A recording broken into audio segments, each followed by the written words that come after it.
sou a Gabriela e hoje eu tô aqui pra resenhar uma trilogia que, gente, sem palavras. Hoje eu vou falar sobre a trilogia da fundação do Isaac Asimov. Bom, gente, esses livros aqui estão abrindo um mês especial de ficção científica, que é setembro, com um pouquinho de atraso. Eu já tinha comentado com vocês antes que eu queria fazer uma resenha dos três juntos, que eu não ia resenhar eles separadamente, porque não dá pra ler um e parar e começar do outro. É uma trilogia que segue uma linha de raciocínio, então você tem que pegar e começar do Fundação e ir mesmo até o final pra saber o final da história, porque senão não vai dar pra entender. Então é uma linha só de raciocínio, são continuações sim, e nenhuma das histórias finalizam separadamente. Você precisa chegar até o Segunda Fundação pra saber como vai terminar. Bom, gente, essa série de livros foi publicada originalmente entre 1942 e 1950. Foi publicada em 8 histórias que saíram em uma revista na época, e depois de algum tempo, em 1951,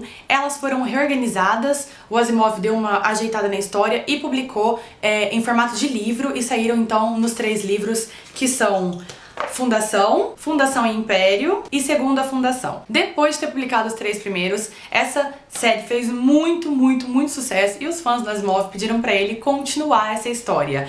E aí depois então do Segunda Fundação, o Asimov escreveu mais 4 livros que são ligados à série Fundação. 2 que antecipam essa trilogia original e 2 que continuam depois do Segunda Fundação. Então, essa série tem um total de 7 livros. Como essa é a série principal, a original e a primeira, eu li primeiro esses e vou conversar um pouquinho com vocês sobre eles então. Uma coisa que é bem interessante dizer é que nos anos 80, o Asimov, quando ele escreveu as continuações da Fundação, ele também deu uma ajeitada nessas 3 histórias para construir uma cronologia completa com outros livros que ele já tinha publicado na época. Então, ele juntou todas as histórias de robôs, todas as histórias do Império Galáctico e toda a saga da Fundação, e fez uma cronologia completa que uma história liga a outra, então você pode ler eles numa ordem X que tudo vai fazer sentido. Depois, aqui embaixo na descrição do vídeo, eu vou colocar toda a ordem dos livros e todos os livros que compõem essa cronologia, pra quem tiver interesse, pra quem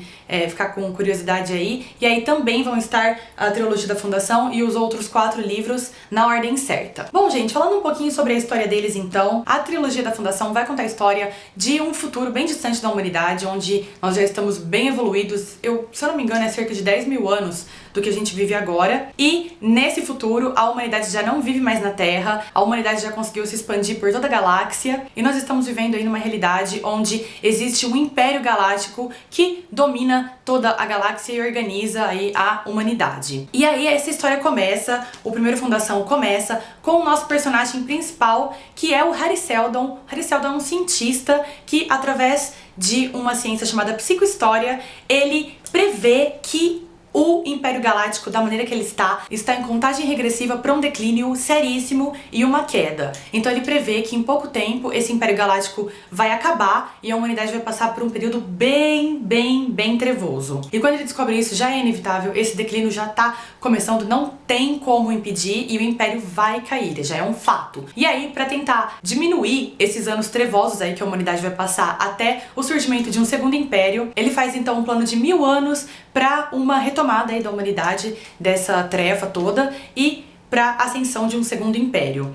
Sem esse plano do Seldon, tudo isso ia demorar cerca de 300 mil anos, se eu não me engano, mas tipo, era um período bem absurdo, e com o Seldon aí seria diminuído para só 1000 anos. Então aqui nesse primeiro livro acontecem todas essas descobertas, e o Hari Seldon, com esse plano, ele constrói uma fundação, que é um planeta bem distante do planeta principal da galáxia, que é Trantor. Ele constrói então essa fundação, leva todos os melhores cientistas físicos e matemáticos do planeta Trantor para essa fundação, para eles conseguirem então se organizar de maneira que esse plano corra bem, para a humanidade então ter esse declínio um pouco menor, na verdade muito menor, né? Então aqui vai contar basicamente essa história dessa mudança dos cientistas de Trantor para essa nova fundação, e algumas crises acontecem, ele prevê que crises acontecerão, e nesse livro acontecem algumas crises no começo ali que já estavam previstas, e vai contar como é o início dessa sociedade nesse planeta que é a Fundação, chamado Terminus. Passando para o segundo, Fundação e Império, aqui Terminus, que é o planeta da Fundação, já está bem estabelecido, já tem uma sociedade bem organizada, e já passaram por algumas crises, e esse livro vai começar cerca de 200 anos depois que acabam o primeiro. Então aqui a gente vai ter as primeiras dificuldades da fundação e algumas crises mais sérias que talvez eles não estavam tão preparados quanto eles imaginavam, e já não tem mais Hari Seldon pra ajudar. Então, não é um spoiler, tá, gente? Lógico, o homem não vai durar 300 anos, então uma hora o Hari Seldon morre, e eles vão seguindo aí o seu plano meio às cegas e tentando superar cada crise da melhor maneira possível. Aqui tem uma crise bem forte no Fundação e Império, eles vão ter umas dificuldades aí que eu não posso contar pra não dar spoiler, mas assim, esse livro é basicamente um interlúdio aí entre o começo e como eles estão se arranjando. Aí aqui vai ser mais ou menos o desenvolvimento e organização e como essa fundação vai passar por momentos difíceis e vai se recuperar ou não. E aí, logo em seguida, que não tem passagem de tempo, a gente já chega no Segunda Fundação, que é basicamente uma busca por um segundo planeta, também chamado Fundação. Lá no primeiro, quando Hari Seldon organiza essa fundação em Terminus, ele diz que ele também organizou uma segunda fundação por aí, mas ele não conta pra ninguém qual é a localização dessa segunda fundação. E aí as pessoas acham que essa segunda fundação é a chave para a resolução de todos os problemas que eles estão passando, de todas as crises, e que essa segunda fundação vai salvar eles no último minuto do último segundo. Por outro lado, tem algumas pessoas que não acreditam que essa segunda fundação existe e que se ela existe, ela representa um perigo. Eles não são amigos, eles são inimigos. E aí vai ter toda essa treta política aqui, procurando essa segunda fundação, se ela existe, se ela não existe, se ela vai ajudar, se ela vai atrapalhar. E aí basicamente é isso. Então essa série tá dentro de um gênero chamado Space Opera. Então basicamente a história é essa, é uma humanidade em declínio, é a queda de um império e tudo que eles podem fazer pra se reerguer depois o mais rápido possível. Bom, gente, é muito complexo, eu não posso dar muitas informações porque esse livro é cheio de reviravoltas, gente, é plot twist o tempo todo. Você tá lendo de repente, pá, um negócio na sua cara e virou o jogo e mudou tudo e meu Deus, como assim? Depois dali a pouco, pá, mudou de novo e mudou de novo. Então é frenético, é uma reviravolta atrás da outra e você fica assim, e aí, como é que é, gente? Como é que é? Como assim? E já estou entrando nos pontos positivos desse livro, que com certeza é isso, gente, é frenético, é um ritmo assim que você vai lendo e você fala, meu Deus, eu quero saber o que tá acontecendo, como assim, vamos saber, esse plano vai dar certo, esse plano não vai dar certo, vai ter segundo império, não vai ter segundo império, como faz, como é que é. Esse é um ponto muito positivo dele, eu adorei esse ritmo e cheio de conspirações, gente, esse livro é conspiração o tempo todo, e é divertidíssimo, não tem como falar desse livro sem falar o tanto que eu me diverti lendo ele, é uma delícia. A escrita do Asimov, minha gente, maravilhosa, maravilhosa. Eu nunca li uma escrita tão incrível quanto a dele. Ele é absurdamente sofisticado e absurdamente simples. Tem até algumas pessoas que acham que ele é simples demais e que isso prejudica. Eu já ouvi esse tipo de crítica, mas gente, não ouçam essas pessoas são ridículas. Para, gente, apenas parem. Pra mim, a simplicidade dele é o ponto mais forte, é a forma que ele constrói toda essa narrativa, que é incrível. Você tá lendo uma coisa que é complexa, que fala de vários conceitos que a gente fica em dúvida se existem, se não existem, coisas de matemática, coisas de física, e ao mesmo tempo ele não aprofunda muito nada disso, mas é o suficiente pra você entender o que ele tá querendo dizer e o que ele tá querendo explicar com aquilo. É incrível, é incrível. Eu achei que, assim, é uma leitura que não te cansa em nenhum minuto. Você vai nela muito bem até o final. E são livros bem curtos. Todos eles têm cerca de 220, 230 páginas. Então, dá pra começar e terminar essa trilogia em um mês. Na verdade, eles todos juntos, gente, não dá nem um Game of Thrones, vai. Dá pra fazer rapidinho e é muito bem ligado. Apesar de passar muito tempo entre todos eles, ele consegue ligar, ele faz uma trança incrível dessas histórias, é tudo muito bem amarrado. E uma coisa que eu gostei muito também, que é um ponto fortíssimo dele, gente, os cenários desses livros são maravilhosos, ao mesmo tempo que não existe muita variação de ambiente, ele consegue descrever e deixar você assim preso. Trantor é uma coisa assim, eu fiquei maravilhada quando ele descreve Trantor, que é um planeta que ele é inteiro uma cidade só e ele não tem terra, ele é todo feito, cercado de metal, então é um planeta único, uma bola de metal que acontece todo o governo e toda a administração do Império. Então assim, você vai lendo e você fala, gente, é uma coisa que fica na sua cabeça, assim, eu fiquei muito tentando imaginar como que era esse lugar, como que era Trantor e tudo que implicava uma cidade que não tem terra, que não tem solo, que não tem agricultura, então tudo tem que ser exportado. Enfim, ele faz essas criações maravilhosas dele. Términos também, ele fala bastante de términos, de como é a fundação e como é a vida deles bem mais simples e como eles estão se erguendo e se construindo. É fantástico, é uma coisa que te deixa ali curioso porque você quer saber o que vai acontecer e ao mesmo tempo é uma história muito gostosa de ler, assim, sabe? Você fica envolvido pelos personagens, todos os personagens deles são incrivelmente carismáticos. Harry Seldon é uma coisa que, gente, não tem como você terminar esse livro e não falar: Harry Seldon, eu amo você. Do meu coração, eu amo Harry Seldon. Então todos os personagens são incrivelmente carismáticos. No começo ali eu fiquei meio cabreira porque o primeiro livro dele não tem nenhum personagem feminino. Aí eu falei, putz, Asimov, você não vai fazer isso comigo, né? Não vai colocar uma mulher nesse livro? E aí veio, pá, na minha cara, no segundo livro tem uma personagem feminina super importante, que é sensacional, maravilhosa, daquelas que a gente fala isso aí.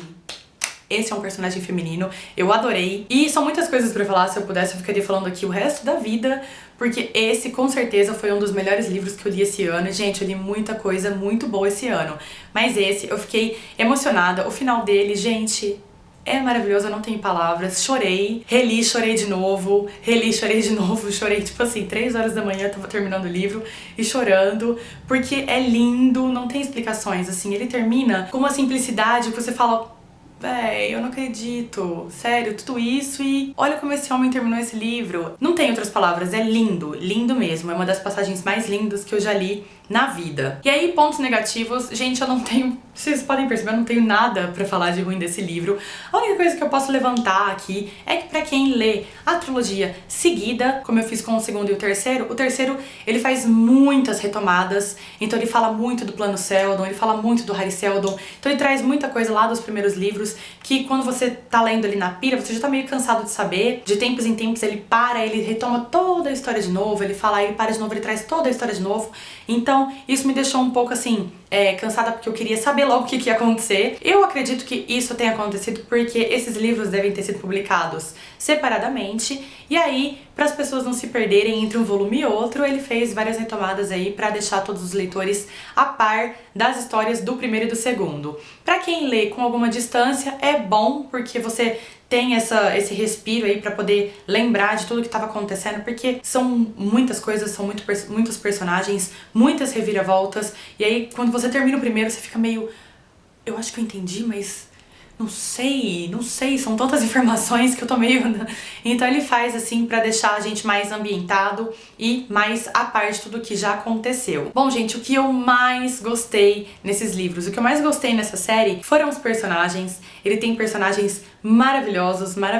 A Baita, que é o personagem do segundo livro, ela é fundamental pra história e ela é fantástica. Eu amei essa mulher corajosa e uma coisa meio assim que eles estranham as posturas que ela toma e como ela intervém em assuntos que teoricamente não são para mulheres. Então assim, uma personagem sensacional, extremamente carismática. A Arcádia do segundo livro, gente, uma menina super engraçada, bem-humorada, esperta, ligeira, que pega as coisas no ar ali, que resolve os problemas, que tá sozinha, mas tá lá e tá enfrentando. Maravilhosa. O próprio Harry Seldon, um personagem que você fica, eu queria que ele fosse da minha família também, gente. Queria ser amigo do Harry Seldon. E não posso deixar de dizer que a trilogia tem, é claro, um bibliotecário, e eu amei de paixão. Tem um personagem bibliotecário no Segunda Fundação, que é muito importante pra história. Eu fiquei felicíssima quando eu li e falei, Asimov, não tinha como conquistar mais esse coração. E tem uma biblioteca importantíssima nessa história que aparece ali. Ela aparece meio coadjuvante, mas ela tem grande importância no segundo livro. Tudo isso é fantástico, gente. Então vocês precisam ler a trilogia da Fundação. É sério, vocês precisam ler. Se você gosta de ficção científica, é uma obrigação se você ainda não leu. E se você não gosta de ficção científica, eu acho que é uma porta, a melhor porta que você poderia abrir pra esse gênero. E acho que é o melhor jeito de começar. É muito simples, não tem conceitos complicados, não tem linguagem complicada, ele é muito gostoso de ler, então eu acho que a trilogia da Fundação é a trilogia perfeita pra quem nunca leu ficção científica e tá com vontade de começar. Essa série foi premiada como a melhor série de ficção científica de todos os tempos, com o Prêmio Hugo. Foi um Prêmio Hugo especial que foi dado só pra essa série. Então, gente, aí vocês já podem sentir qual é o peso do negócio, né? Na semana que vem tem um livro diferente, não vou contar, vou deixar o mistério aí. Se você me segue no Instagram, talvez você já saiba, porque eu sempre posto lá com antecedência as leituras que eu estou fazendo, mas posso dizer que se se tudo der certo. Tem mais um livro do Isaac Asimov ainda esse mês, mas não vou dizer qual. E vou dizer também que ele vai estar numa batalha de livros, que faz tempo que eu não faço por aqui. E se você ainda não está inscrito no canal, não deixe de se inscrever para não perder nenhuma das novidades que rolam por aqui toda semana. Se você gostou desse vídeo, não deixe de dar um curtir aqui embaixo para me ajudar na divulgação do trabalho. E todas as minhas redes sociais estão disponíveis aqui embaixo, na descrição do vídeo. Me sigam por lá também, que eu sempre antecipo as minhas leituras pelo Instagram, pelo Snapchat e por aí vai. Muito obrigada e vejo vocês na próxima. Tchau, tchau!